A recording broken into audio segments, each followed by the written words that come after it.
Bonjour à tous. À une semaine du Festival du Livre du Var à Toulon, place d'Armes, les 22, 23, 24 novembre, je veux vous envoyer quelques éléments de compréhension de mon ouvrage, Les Petits Mystères de Toulon. Certains l'ont déjà lu, d'autres vont le découvrir plus tard. Et, euh, et donc j'ai besoin, voilà, de partager un petit peu cette trame, cet itinéraire qui m'a permis justement d'écrire ce petit livret. Là, je suis devant le buffet de mes grands-parents, qui a été commandé au moment de leur mariage à Toulon.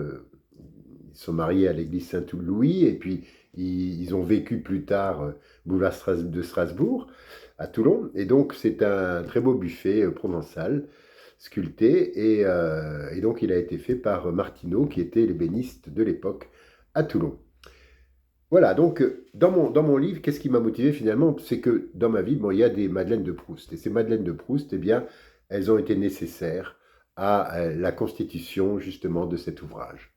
C'est ce que j'appelle d'ailleurs la nostalgie heureuse, dont j'avais parlé avec Hélène de Pénat d'ailleurs, la directrice des Presses du Midi, en août. Et cette nostalgie est loin d'être béate ou optimiste.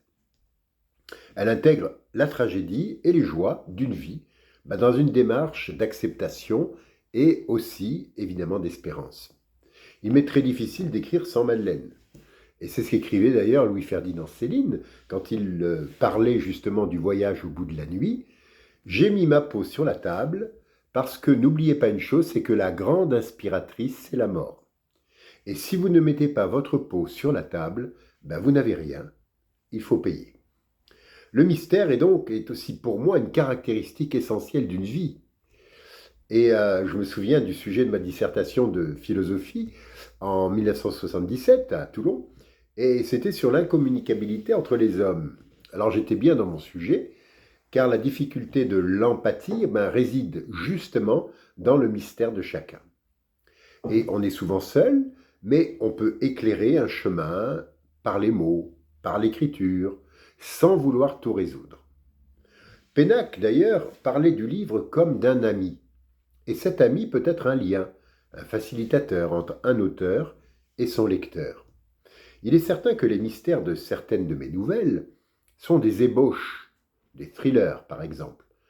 C'est en même temps une petite approche d'Agatha Christie. Alors il y a bien des enquêtes dans mes nouvelles. Il y a une recherche. Alors on cherche une résolution pour un fait, pour un personnage. L'illustration de la couverture du livre, première et quatrième couverture, a été réalisée en fonction d'un Toulon mystérieux. Le flou, une forme d'impressionnisme, a été vraiment respecté par l'auteur, bien sûr, et ses qualités sont évidentes. Et je voulais que cette étrangeté ne soit pas froide, cruelle. Les images devaient être chaudes, donc charnelles. Sans le savoir vraiment, je voulais parler de Toulon depuis plusieurs années. Mais comment? Alors, des éléments flottaient depuis longtemps, mais une nouvelle que j'avais écrite à la fin des années 80 existait dans mes cartons.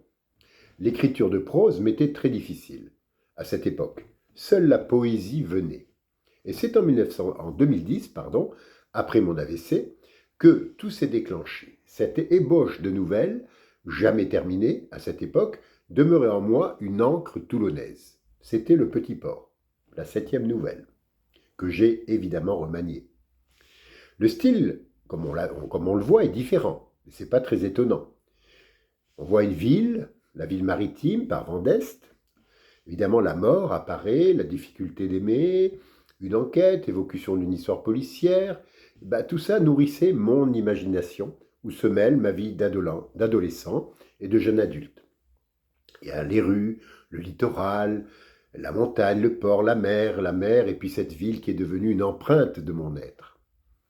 Et donc cette 7e nouvelle de mon livre est une clé, et peut-être la clé d'ailleurs de l'ensemble. Depuis 7 ans, donc, je me suis attelé à ce travail toulonnais, décousu certes au départ, mais qui devait déboucher un jour sur une œuvre.